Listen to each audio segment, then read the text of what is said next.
Magandang balita ako. Ano? Expelled na ako! Ayos! Ano? Expelled na ako. Expelled ka na? Oo! Ba't ka ma-expelled? Hinalikan ko yung teacher ko. Talaga si Raulo tong taon to.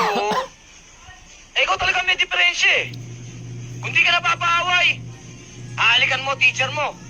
Tapos ma-expel ka ngayon. Eh, pinagmamalaki pa naman kita, tapos biglang may expel ka. Hindi ka ba natutuwa niyan? Magkakasama na tayo. Magkakargador na rin ako sa palengke. Hanip din. Hanip din ang ambisyon mo, pare. Gusto mo maging kargador? Eh, gawain pa naman tinong tao yan. Maganda ba? Maganda. O hindi ba nagalit? Hindi. Ininilift ko na ang suspension ko sa'yo. Sana naman pagpasensyahan mo yung